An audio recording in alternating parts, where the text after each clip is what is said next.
Hello, everyone, and welcome to Delightful Dissent. It's episode 80 today, and we're going to be talking to Alice Hargreaves, who's a social entrepreneur. So thank you for joining us on the show, Alice. You. It's lovely to have you here. Now, we're going to be talking about this idea that you should be productive. I'm kind of amazed that this hasn't been on the show before, because it feels like there's so much pressure around this, so much expectation around like constant productivity, do more, get more done. Like it's most of my LinkedIn feed, I think, in one way or another, or a lot of it, even though I kind of slightly cull people that talk about it too much. So, anyone who is in my LinkedIn network, then, if I haven't been responding, then it might be because you've been talking about productivity too much. Anyway, so it's such a big thing, and I'm really looking forward to exploring it some more in this. But if you happen to be new to Delightful Dissent, it's a shared exploration of one of these ideas that kind of gets a bit taken for granted and repeated without really thinking about. So I hope the show gives you some ideas that you can use in your personal or professional life around how you might be able to do things a bit differently. But perhaps more importantly, I hope it gives you ideas about how you can go out there and challenge stuff yourself. Because I'd like this to be something that we all did all the time. I think the world would be a better place if we did. And it's called Delightful Dissent because, we are maybe going against the grain, maybe arguing with received wisdom a little bit. But it's not just about changing other people's minds. It's about exploring and changing our own minds a bit and having some fun whilst we do it. The show is genuinely live, so please do be aware that there might be strong language, and we might touch on difficult topics. I think in this particular one, we're likely to cover stuff around neurodiversity, possibly the mental and physical health impacts of work, which can be very serious, and anxiety and related things like that, and maybe burnout as well. There aren't any perfect answers here. This is all about exploring and asking questions, which is what we're going to be doing. And if you're watching live, then if you ask any questions, please do let us know and we'll try and bring them into the conversation. If you're watching the recording, then you can find stuff about how to get in touch and ask us questions either in the show notes, and we'll be talking about that more at the end of the show. So Alice, we met through the lovely people at Joyfully Different. Yeah. And I was at their amazing launch thing earlier in the week. It's just so fab, and we happened to be at an event together, and I really wanted to get you on the show, particularly after from that and chatting. I was really struck by you just have a very clear, compassionate approach to kind of getting what you need to done, even when there's like taking into account the fact that we all have different capacities to do that. And I think it's such an important thing. So I really wanted to get you on the show. So could I ask you to maybe describe your work and the kind of people that you work with a bit more, please? Yeah, absolutely. So I'm the founder of SICK. We're a social enterprise that works to close the disability employment gap. So there are two sides to what we do. So there's the SICK Learning Hub, which is basically a place for disabled and neurodivergent professionals to get careers advice, also get some advice around to a lot of us, including definitely myself. And then there's SICK Official, which is our kind of business and consulting arm, which is all around kind of getting into businesses, doing some consulting and workshops, but actually really kind of throwing that up back on organizations in terms of like asking them the difficult questions, asking them, are you doing enough? And actually, have you really considered this? And looking at sort of disability, neurodiversity, chronic illness, and obviously also like touching on mental health. But my background's very much kind of in equality and diversity and equity as a whole, and it's something I've done a lot of in a lot of other organisations. And then when the opportunity kind of came up to do this, it was like, oh, I'm going to actually use my lived experience as a disabled and neurodivergent person to actually kind of try and change, how wide and massive the disability employment gap is at the moment, and try and make some real changes there. love that. Thank you. It's such a big thing, and an unnecessary thing to me, and a waste on all sides. I think it can be seen as a little bit of a nice thing to have, almost a charitable thing. But if you think about all the wasted talent that could be going towards Yeah. contributing, it's a loss for everyone. Yeah, and I also think, one of the things that always comes out in my consulting, and I think it's actually really interesting because it's not something I necessarily point out, because I kind of want people to reach that conclusion themselves, but they'll be like, oh, actually, these changes, if we improved our communication style here, this would actually not just help this one disabled or neurodivergent employee, it actually would help us all because we all communicate differently and we've all got different styles of working. So I think, that's something that's always kind of that light bulb moment of like, oh, actually, this isn't just supporting it's a huge population of the working age population. It's 23%, but it's still, it's about actually kind of supporting everybody. And I think that's something that people don't necessarily immediately think about, but actually, as soon as they start making those reasonable adjustments and those changes in the workplace, they suddenly see, oh, this is helping our employee retention. People are actually really engaging with this. People have seen benefit in this. Yeah, absolutely. No, I think it's something I say a lot, but I think it can't almost can't be repeated enough. So thank you. I think it's great, really important stuff, and really important way to address it as well, I think. Before we get stuck into the assumption itself, though, I'd like to ask people to bring along a quote. Have you got something you'd like to share with us? Yes. I sort of slightly played with this quote a bit because I couldn't necessarily find a quote that was going to give me exactly what I wanted. So I played with an old classic. So, is the answer to life, the universe, and everything productivity? No, it's 42. I was a big Douglas Adams fan for a very long time. Absolutely. Oh, me too. What is it that made you want to share that particular quote? What came up for you?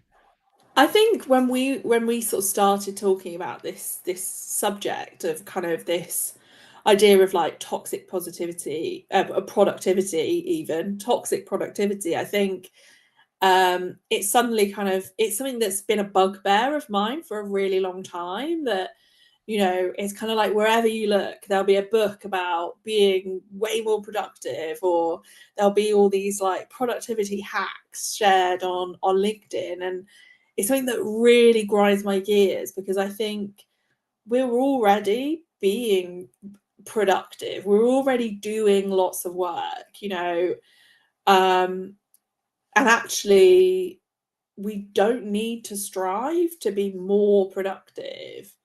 And if anything, we need to kind of start questioning, well, what is productivity? Is it just the people in an organization that are shouting the loudest that are suddenly being listened to, and that you're like, oh, they're so productive because they've told everyone 5 times what they've been doing today? Whereas actually, I think we need to challenge that in terms of what is productive work, and why do we need to feel like we're being super, super productive when it could, lead to burnout. And I think especially with the work that I do, supporting disabled and neurodivergent professionals, that can be really toxic, that idea of, you've got to be more productive, you've got to do more. And that can actually be so dangerous, for especially within the disabled and chronically ill community. So yeah, I kind of wanted to really challenge that. And I think it was really funny because when I was looking for a quote, it was I got all these productivity quotes. I got so many quotes being lunches for wimps, and it was no, that's definitely not the way I want to go with this. Completely. It is actually quite a hard thing to find that supports it, and I think the other thing that I really like in that quote, for those that don't necessarily know the context, is like the whole point of that is the answer is 42, but what's the question? And Yeah. I think there's so much around this idea of productivity that we lose track of, like, why? Why are we Hmm. doing a thing? We're just Yeah. doing things, like compulsively doing things, and I feel like it really speaks to this idea of, like, looking busy Yeah. rather than Yeah. Look as busy as actually. possible. Share your day routine of getting up at 5 in the morning and doing your 5 to 9 before your 9 to 5. Like, no. Yeah, no, it's oh yeah, no, it's crazy. And I think, yeah, I love the ridiculousness of all of it. It is, on some level it does kind of become ridiculous if you Yeah. step back. And I think it's like the media as well is kind of desperately portraying that idea, isn't it? That, the more productive we are, the better we are as human beings. And actually, it's quite the opposite, really, because to be that kind of epitome of like ultimate productivity, you're sacrificing so much. You're realistically sacrificing your home life, your relationships, like all of those things around you are kind of like falling to, insignificance. And that's really, really dangerous. And I think um, you know, it's a bit scary actually how almost the rise of social media in the last sort of decade has kind of led to this like rise in these loud voices. They're always the loud voices. They're always the ones that in a workplace are going to be the ones that are coming across as super productive. And those loud voices are unfortunately kind of influencing like what we think we should be doing in the workplace. And I actually think as well, like COVID just had an impact on that. When we all went remote, all of a sudden it was like those water cooler moments weren't happening in your day. So it was like, oh well, I've got to prove to my manager that I'm here on Teams 24/7 available. And again, that's quite unnatural. Like it's taking out that kind of like natural rhythm of a working day. I think for me it's really interesting because it actually, in a lot of organizations, significantly increased productivity and actual measured productivity. And I wonder how much of that was because people didn't have to perform busyness Yeah. quite as much. Is like, is if I can, if I can do actually what really, we all kind of, we have a better sense of what results in a positive outcome, what we actually want Mm. in terms of this, in terms of the idea of being productive. But and like, for me, it's like, and I know a lot of people say, well, it means I can have a 10-minute nap and Yeah. then I can get loads more work done instead of sitting at my screen like zoning out Yeah. for the last 2 hours of the day. Yeah. And that, the idea of what looks productive versus what actually results in the kind of outcomes that we're looking for, those things, so much of, I think there's for me any it's a marker of, certainly in knowledge businesses, of any manager who says, I need to see the people in front of me to Yeah. manage them. That's an admission that you don't really know how to manage people. And that's an admission that you don't trust the people that you've yourself chosen to be on your team. I think when we were initially kind of talking about this topic, and one of the reasons that we decided we wanted to focus on it today is I think one of the situations that I was kind of sharing with you of kind of like the ridiculousness sometimes of the workplace was I was working for an organization and I had a doctor's appointment sort of smack bang in the middle of the day. And I said, well, can I work from home? Because otherwise I'm going to have to commute to the doctor, commute to work, commute back to the doctors, commute back to work, and then finally back home.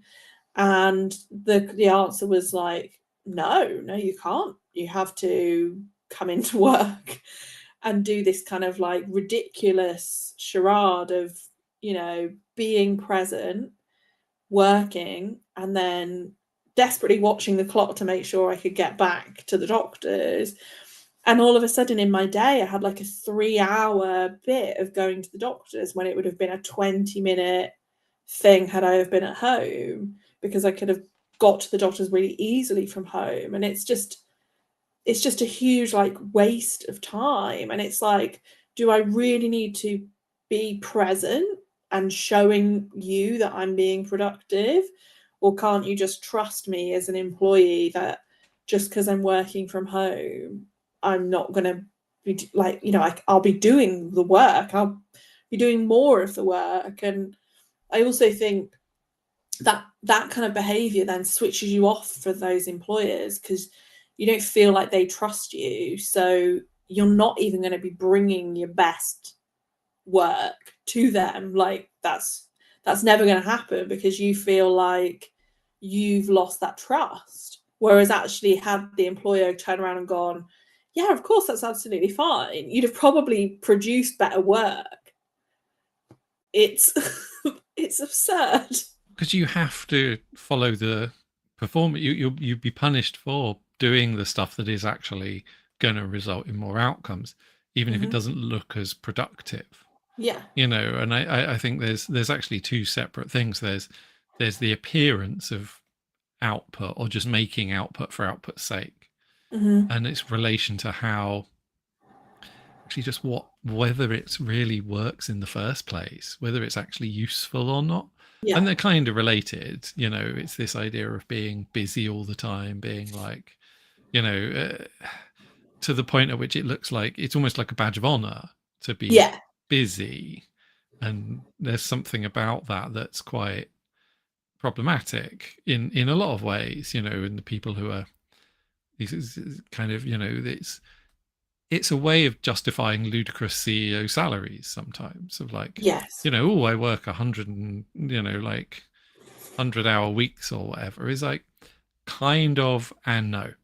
It's like, firstly, if you have a huge team around you doing all the others, if you don't have to cook dinner, if you don't have childcare responsibilities, if you don't have, if you don't have any of these things, then yes, you can work more.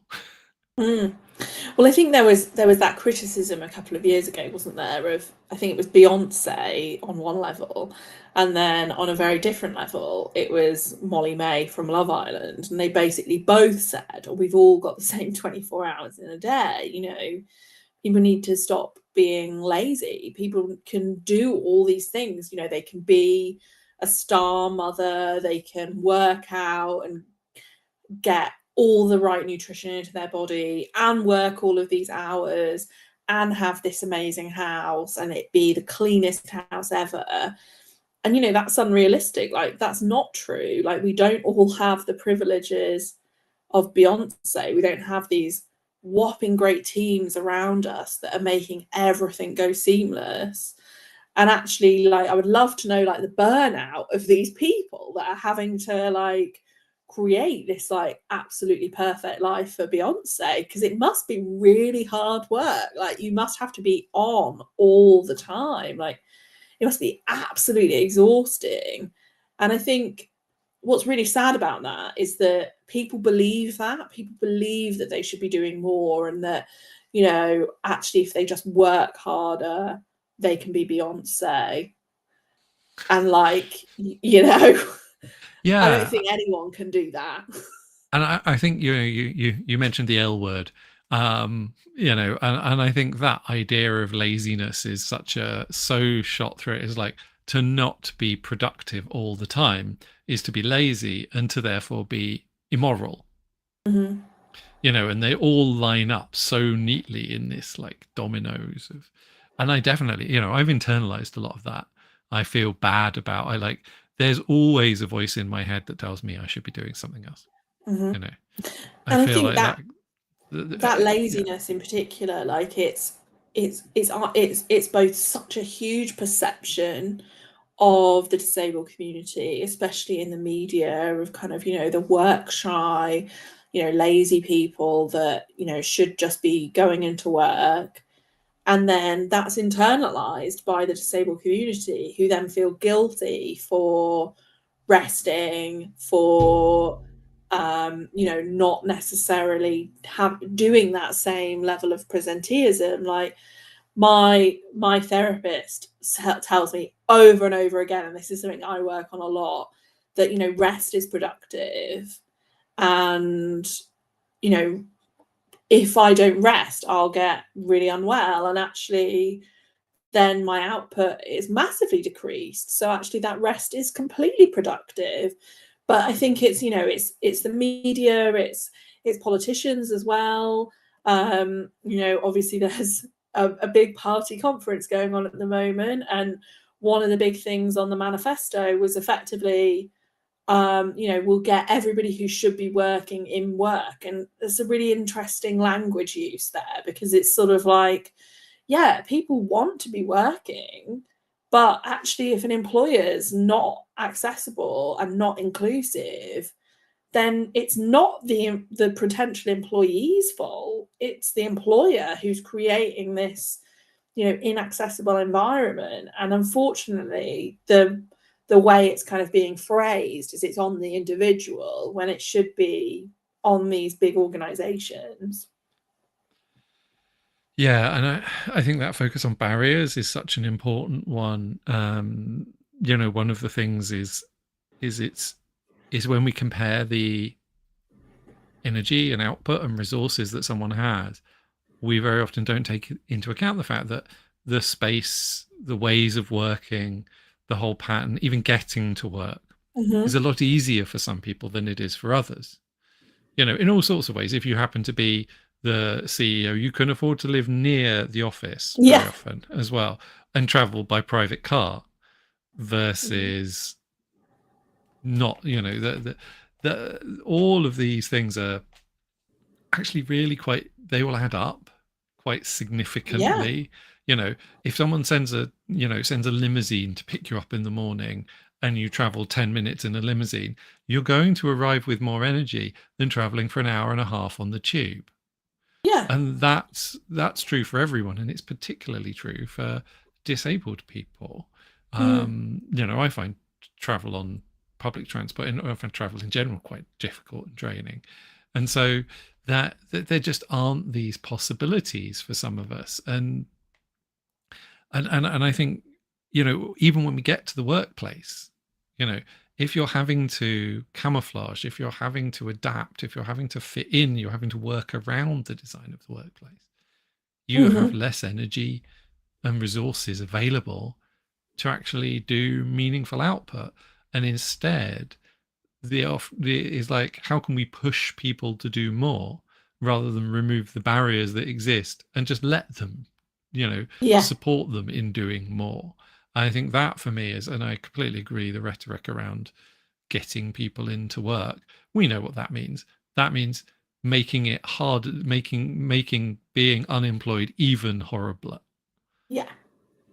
And making it even more difficult to access the support that you need. And it's that kind of like demonization, which I think, unfortunately, the media in particular has really created these really horrible perceptions in recent years of, disabled and neurodivergent people as, lazy and not productive. Whereas it's just, everybody produces different things. Like, everybody's productivity is different. A doctor and a singer are going to produce completely different things. Their productivity is completely different. Like, a doctor's productivity is going to be measured on, how many open heart surgeries they do in a day. Whereas a singer, like, how do you measure that? Well, is that how many songs they write? And how do you measure how many songs they write if they're thinking them and writing them in their head? Like, how would you ever measure that as a productive output? And I think this is the problem, that you get these people going, well, I'm super productive and I'm going to do 10 times more than anybody else. And you actually touch on something really important, even with the doctor. There's a qualitative element to this. If you just measure how many heart surgery, Yeah, I would not want to be, on the number table with 50. someone whose only performance measure was how many they could do in a day. Yeah. And unfortunately, that kind of is often the case. And I think the other thing is you end up with comparing productivity of one kind to productivity of another, where it's like, do you specialize in the kind of straightforward cases, which is kind of the stack 'em high, sell 'em cheap, is like Mm. where it's easy, or do you specialize in the kind of complex cases where you do one a day, but you're the only person who could do that, and that work saves their life, and you couldn't otherwise. And I Yeah. think when we choose these metrics, and I've got a comment from Julie in the chat about we're obsessed with KPIs, and I completely agree. That we have to be really careful about what metrics we're choosing, Mm-hmm. and how we measure, and I think when we're working with ourselves, that's a huge bit as well. It's very easy to internalize these external measures of productivity, and I think very Mm-hmm. often where there's so much pressure, partly because people are selling us a thing to help us do that, is like, you have to do this. The only way to do this is because by using my amazing method and my amazing product. And actually that's a lot of the message we're getting on social media. People are subtly selling an approach to us. Yeah. And, And and it will I, quite yeah. often be like, oh, I'm a coach, um, you know, I'm a trainer that's gonna help you unlock 2 extra hours a day of productivity. But I think what's dangerous about that is, when people actually work more hours, they're at a huge risk of dying, like, from overwork. Like, I read when I was doing a bit of prep, saying that basically over about 50 hours, there's a major rise in people dying from overwork. It basically doubles. And effectively, like, it's one of the highest killers for people under the age of 50, which, like, overwork. Like, I mean, I think I read that it kills like nearly 1 million people a year globally. And And effectively, that can come out in so many different ways. It can come out in really early heart attacks, strokes, or of course, people dying by suicide. And I think, um, you know, is that what we want? Is that what people are really trying to push towards? Like, obviously, no, but I think people aren't necessarily aware of the dangers and of the amount of pressure that they're putting on people.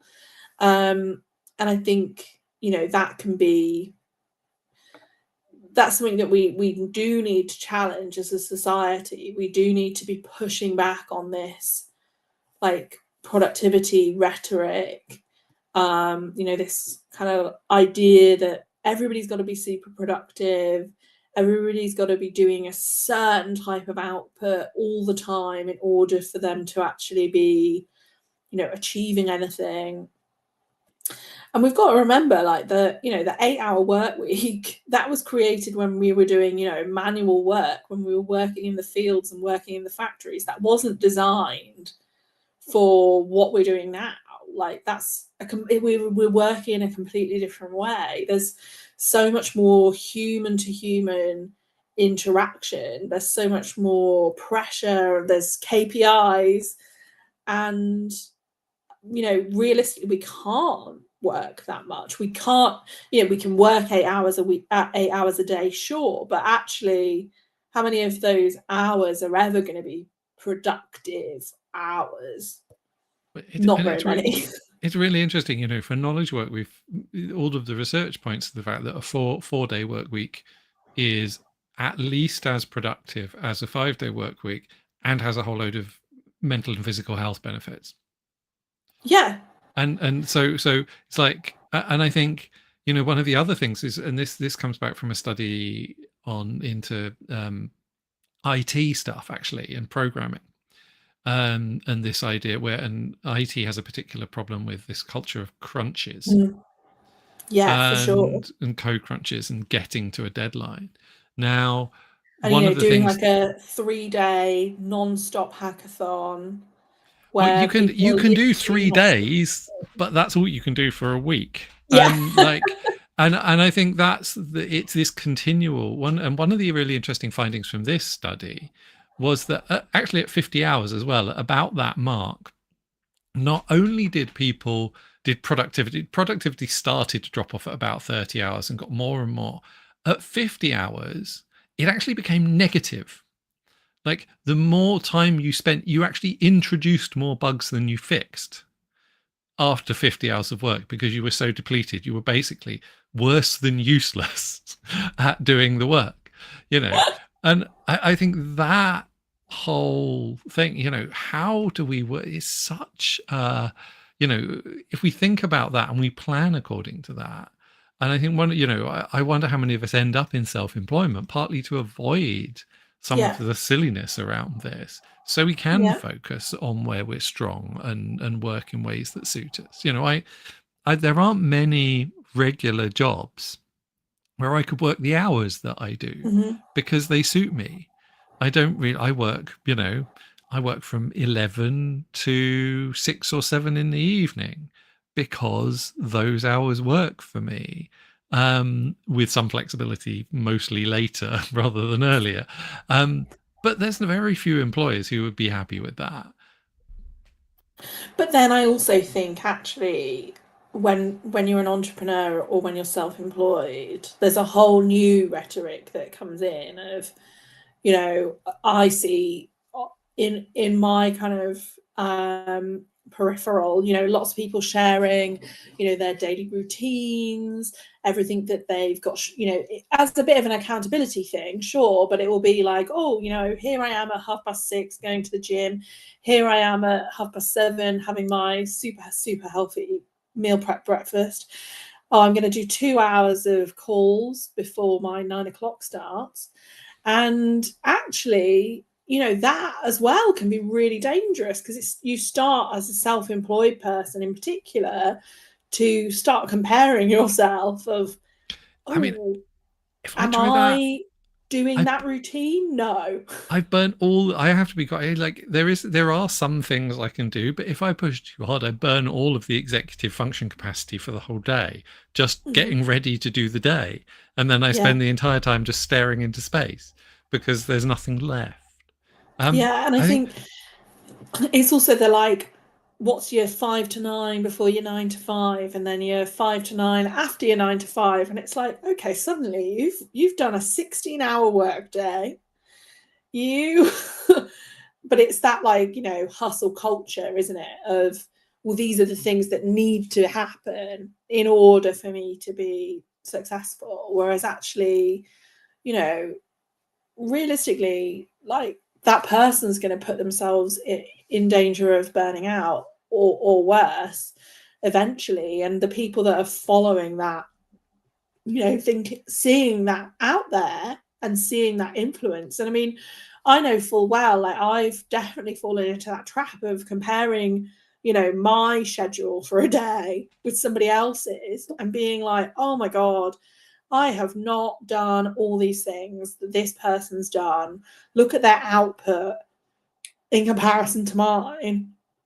And and then you can internalize that, and it can start really stressing you out and make you really anxious, and you'll start experiencing imposter syndrome because am I meant to be an entrepreneur in this space, because everybody else is doing loads, and I've just spent the day like thinking about, how I might do this, and what I've produced by the end of the day is like some notes on a piece of paper.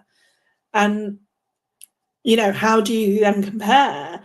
And I think it's interesting because we definitely do. We, especially as neurodivergents, I think we're like moths to a flame when it comes to self-employment and entrepreneurship. And I think it's a lot to do with being able to be in control of our output, being in control of our, working hours and the flexibility and who we want to work with as well, because that's a big thing. Like, you can't control your colleagues, but you can control your clients. But then on the flip side, as soon as we enter into that world, there's all of these big influencers, these big voices on LinkedIn being like, here's my massive day of work and all the things I'm going to achieve today. And at the end of the day, it's like, oh, look, I've crossed all these off my list. Well done, me. And I also had, 5 really amazing calls, and you're sat there thinking, oh my God, I haven't done any of this. And I like, think it's, they are selling I really do feel like they're selling an image of this to a large degree. It's very performative. And it's like they don't show you the days when they're sat quiet, like, even yeah. it's all with a very strong gloss on it. And interesting, there's a lovely comment from Caitlin, who says how varied work can look. That you don't have to look like sat like really productively right at the you can look differently. You can be doing productive work, sat on a beanbag drinking tea, as they say, and I think that's a really really important point. And we've also got a question from Julie, which is, do you think that in this time of flux we can challenge the value of transaction and of knowledge formation? Are we in a space to explore distributed working? And have you got any thoughts on that? Sure. I think so. Like, I think this is, I think one of the reasons that we landed on this topic is that it's something that we do need to challenge more, and in some ways we need to be pushing against this idea of being productive, and actually whether that's really got as much merit as people are presenting to us. And I think what you were saying as well before about that this is something that people are presenting to people. Like, don't get me wrong, like I might have a day where I will blast things out for hours and hours and hours, but then the next day I'll effectively do nothing. And I know as well, like I need space to be able to like think, and I definitely need space to be able to plan. Like that's a huge thing of trying to create like a picture of what the next 6 months are going to look like. I'll probably spend days on end just kind of thinking, and there'll be nothing to show for it. There'll be nothing on a screen, there'll be nothing on a piece of paper. It'll all just kind of be mulling it over in my head. And eventually it means that I do have that output, but without that space, it's almost impossible to really kind of create things. And I think that's the big struggle with what Caitlin was saying. Creatives in particular, like work looks so different, right? Because you're having to think, and you're having to create in your mind, and you're having to sketch, you're having to write notes, you're having to put things down in whatever way kind of comes out for you. And that doesn't ever look the same as, somebody who's sat at their desk being like looking like they're super productive in an office. Like it's a completely different thing. Yeah, I think that's such an important point. And for me, actually, there's something, there's a kind of change aspect to this, and how what we found out when we all went to remote working was some of the meetings that we were having in person, there was no point in having in person. And actually they were better online. Mm-hmm. Not true for everything, but definitely true for some of them. So all of that travel, all of the resources involved, personal, all of the energy spent, human energy and kind of fossil fuel energy, carbon. very often. Carbon. It was fundamentally not very well spent. And I think this idea of actually there is a real risk here with this constant busyness, the productivity for its own sake, that we burn through a whole host of resources, not just our own resources, but kind of planetary resources, to no meaningful end. Yeah. And I really feel like there's actually a big thing, we need to be exploring these different ways of working. We need to look at asynchronous working for multiple reasons, not just that there are kind of stick reasons, pressure reasons, and positives to doing these things. And I think really this search for kind of continual productivity and more output for its own sake actually runs contrary to a lot of the bigger goals that we're seeking, both personally and collectively. I think actually what you just said about meetings is really interesting, because I think there are like two types of meetings, aren't there? There's the meeting where you've got a really set agenda, really set outputs. And that, I guess, if you have a team meeting and that's what you're doing, there's going to be productive outputs, right? But actually, it's those non-productive meetings that actually can lead to really fruitful things. Like, when you meet somebody either in real life, online, and you see a synergy there, and you build that like personal relationship, and you find like things, special interests that you've got in common, like that's not necessarily ever going to be a productive hour of your time. And I'm talking as someone with ADHD who has no method of keeping meetings on track, will easily suddenly be like 2 hours into a meeting and have just spoken. But actually, those are the relationships that I personally think are the ones that end up being fruitful, even though there's no productivity there whatsoever, because actually you're creating a personal connection. Like, you're not producing anything, you're not getting any initial outputs, you're not sticking to your agenda, you're not being time efficient in any way. And actually, it's those ones that are going to be fruitful. It's those ones that are going to be your biggest allies, your biggest spokespeople externally. And I think it's a really funny one, isn't it? Because actually the productive meetings, cool, you get things done, but actually the non-productive meetings are where you get fruitful things that actually create something. Yeah, I think you're right. There's something in there almost broader as well, that about this value of things that aren't immediate, where they don't have like this immediate transactional Yeah. value, And I think Judy mentioned, that the transactionality of it, and like, but they actually are far more important for that. They put us in a position where we can then do something. For me, it's like a lot of those conversations are the things that give me the ideas to write something or to record something or to do something that I wouldn't have had otherwise.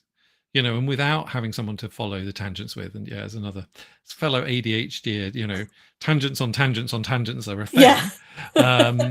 And I'd like the audience to appreciate that we're trying quite hard in this particular, not to tangent too much, because it can be real. I know it can be difficult for other people to follow. But that, like, the fact that it can go places you don't expect and have these unexpected kind of slightly non-linear benefits, I think that is a really important aspect of this that we often overlook when we're just like, okay, outcomes, is like, what's around those, what's supporting those, and that can look like a whole bunch of different things that aren't just continual output. Yeah.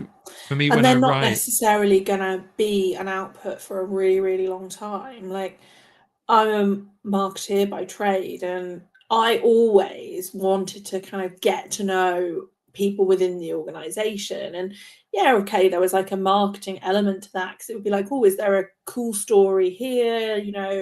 Is there something I can use that's coming up? Like, all these things. But actually, for me, to be honest, like, it was tended to be those like relationships that years down the line, now with work I'm doing, suddenly, these colleagues from 10 years ago are going, oh, hey, like, I really want to see how I can work with you. I'm really supportive of the work that you're doing. And was that productive?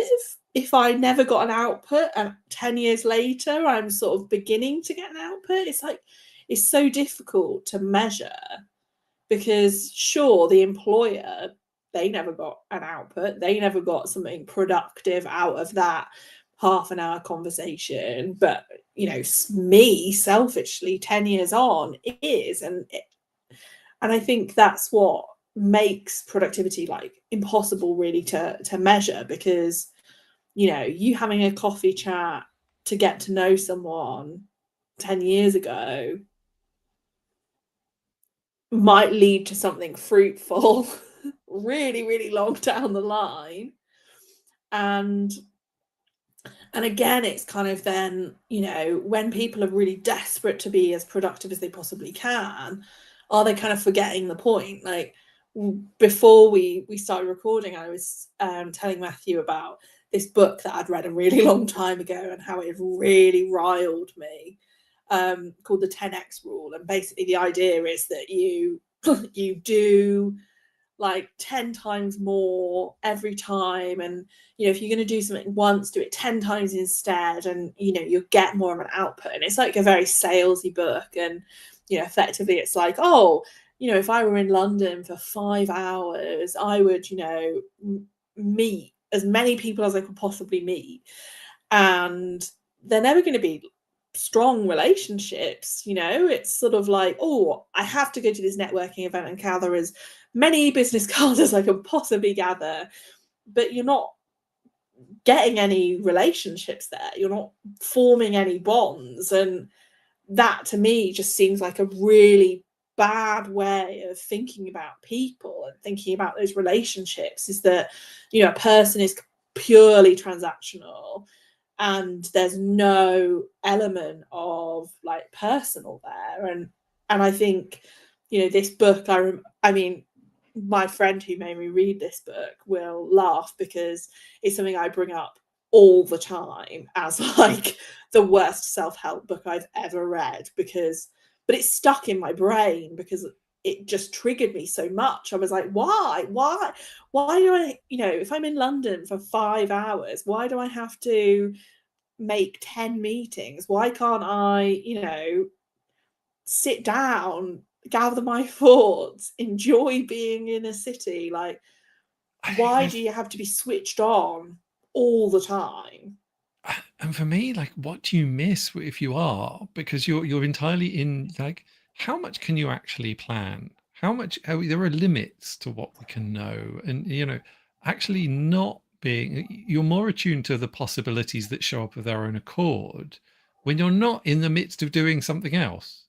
You have to be Yeah. ready and have some, but you also can't be in the midst of being like, if it's that thing of like, if you've planned all this out and someone says, oh, here's the perfect job for you, and you're like, no, I can't talk to you, I'm in the midst of doing like all Yeah. this. It's like, I'm emailing 100 people today because I was going to email 10, but I'm going to do 10 times more emails.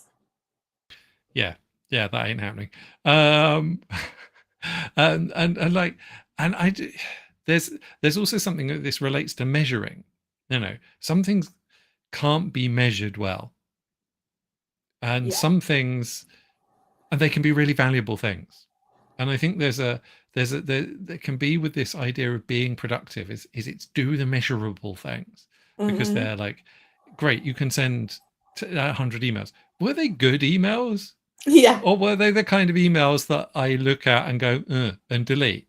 Yeah. Because I think I know the answer. Well, Were they I'd love to actually a know. human connection?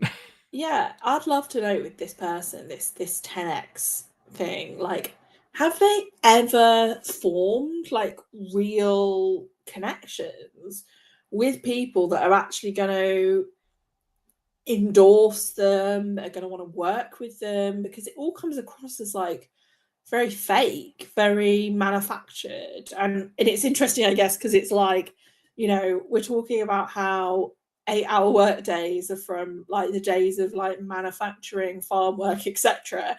And this, feels really manufactured. It's like, oh, every single day I'm going to send 100 emails, I'm going to have 10 conversations. The other example that they used in this book was they go to Barry's boot camp because they know there's going to be high net worth individuals there, and they use it as a networking opportunity. Well, who wants to network while they're doing like CrossFit or whatever? Like, I don't know what Barry's boot camp really is. The kind of people that's the answer to that is the kind of people I do not want to be in a room with at any cost. I pay not to be there. I mean, I like situations where people don't talk to me, and I don't want to be, especially because it is very expensive. And why would somebody pay to work out and actually somebody's trying to network with them? Like, that to me feels very like fake and a bit like, kind to of pushy. me, It's that inappropriate. person, I'll be like, oh, if I've spent money to be somewhere, if I've spent like quite a lot of money to be somewhere and do a thing, if there's some idiot distracting me about something else, I'm not going to take that well. No. It's so like, it's like, and particularly if they only chose to be there because they thought they were going to get access to me in a way that they wouldn't otherwise get. Because, like, if you want access to someone, make yourself interesting and valuable to them. Yeah. Don't be a pain in the ass and bother them when they're in the middle of doing something. Yeah. Like, it's such a weird approach to the world. It's like, I love theatre, and I go to the theatre a lot. And you wouldn't do this, but if somebody were to strike up a conversation with you, like mid scene one, like, that would be the most horrendous experience ever. Like, nobody wants that, like, to happen. So why do you think that that's your way of getting in with people? Because to me, that's the biggest turn off. That's something that makes me internally be like, oh my God, this is really uncomfortable, really horrible. I'm just imagining, like, to be or not to be. Have you considered investing in crypto? It's like, yeah. And I think there's definitely is that person, 20 years after they've written their book, their equivalent is now a crypto bro. And I think there's something about this, and our own relationship with ourselves and that drive to productivity is how much are we actually doing this to ourselves and pushing ourselves? Because for me, I think there's, and a big part of this is like, actually, yes, we want to be valuable and we want to offer value to people and we want to be interesting. I think this is one of the really big problems. And particularly, as someone also with ADHD, I'm very interest sensitive. Yeah. But like, I'm not very instrumental. It's not like means to an end does not work. I can't do a means to an end. It has to be interesting. Otherwise, my brain will do something else, whether I like it or not. But that idea of like just doing something really linear, just that productivity, that output, it's very uninteresting. And if your output is dependent on being, if a big part of its value is interest, it's like, is this something people like? Is this something that gets people going, has a spark to it? It's very easy to overdo the productivity and to push too hard on that. And I am slightly saying this to myself right now. But don't hyperfocus. I think you're allowed hyperfocus, but remember that you need a rest afterwards.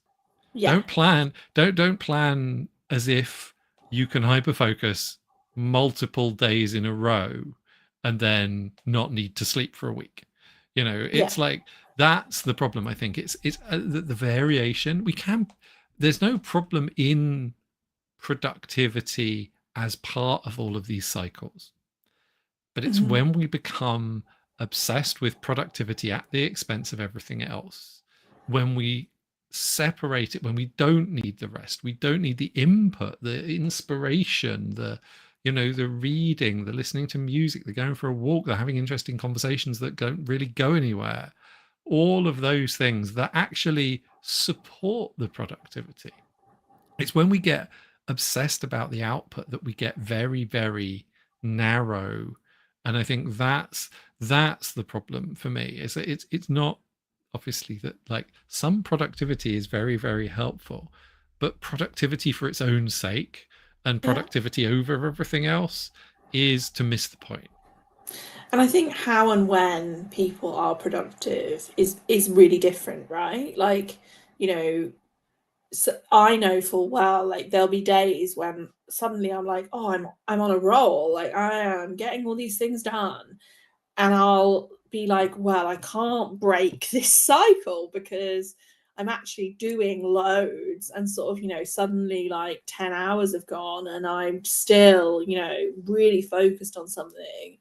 But then on the flip side, I know, the next day I might do very little. I might be really, really tired, really lethargic, respond to a few emails, do the meetings that I need to do, but actually not have that output again.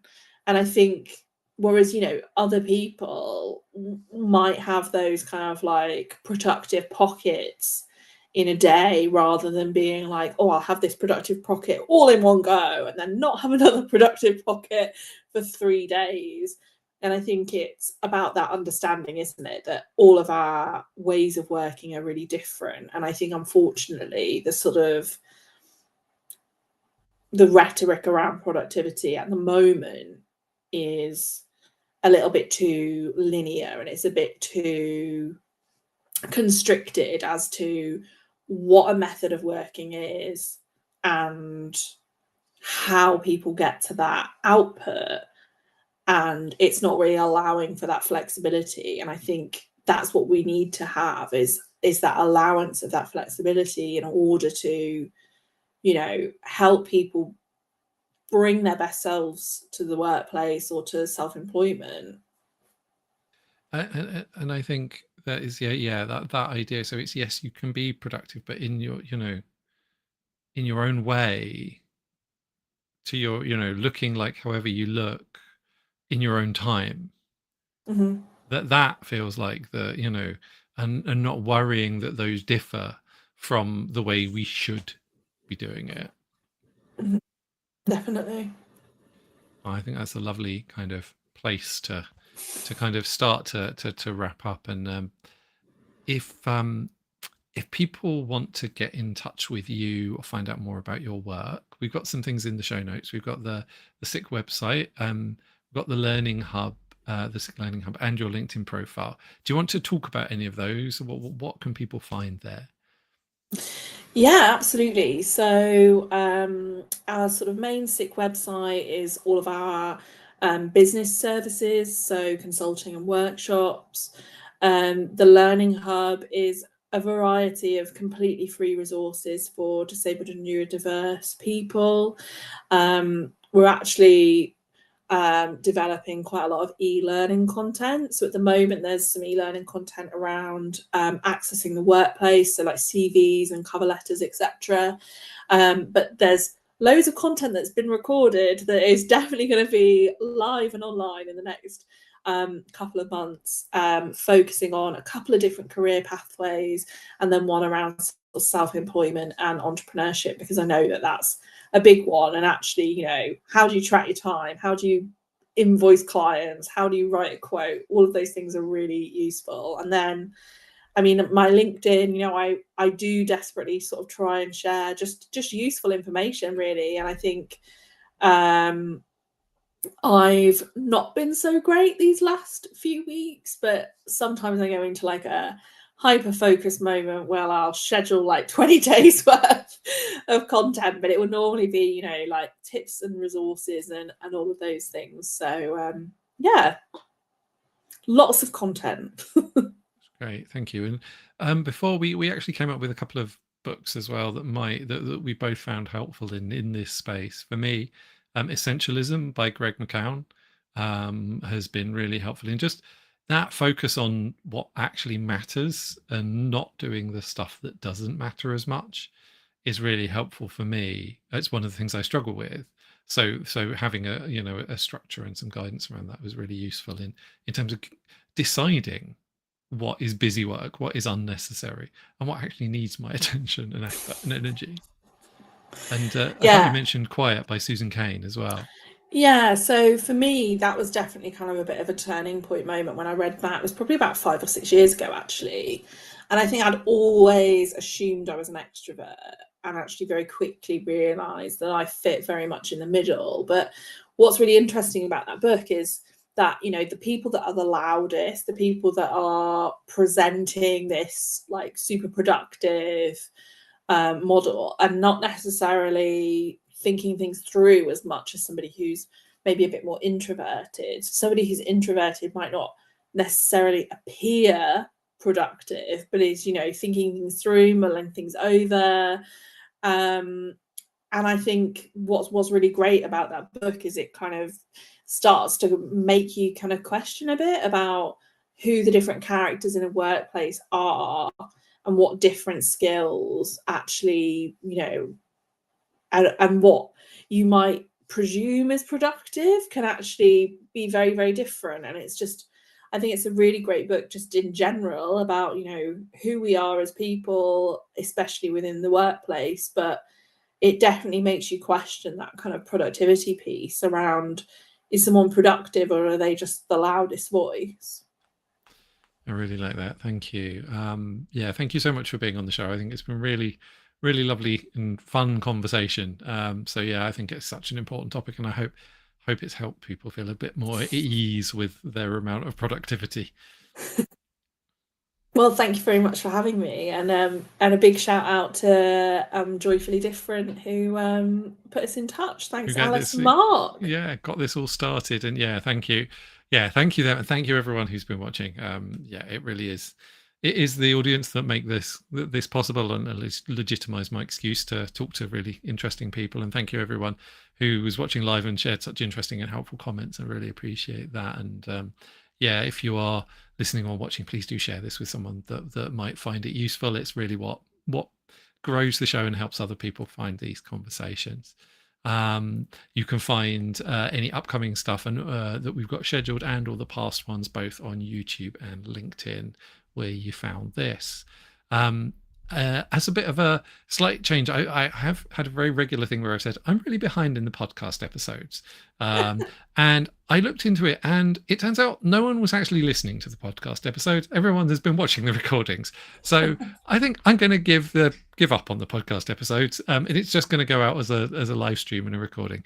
If that's a real problem for you, please let me know. Otherwise, that's probably going to be where we go with things in the future.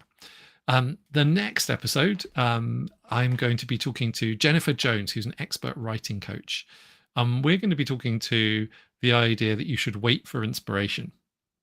And I feel like this is almost the flip side of the conversation we've just had, because doing stuff without inspiration is such a horrible grind. But what happens when we need to do something and we don't have inspiration? And I think that's a really interesting thing to explore. And that's going to be in about 3 weeks' time. So that's going to be at 1 p.m. UK time on Thursday, the 26th of October. I very much hope to see you then. But in the meantime, please do go out there and make some delightful dissent of your own. Thanks and goodbye.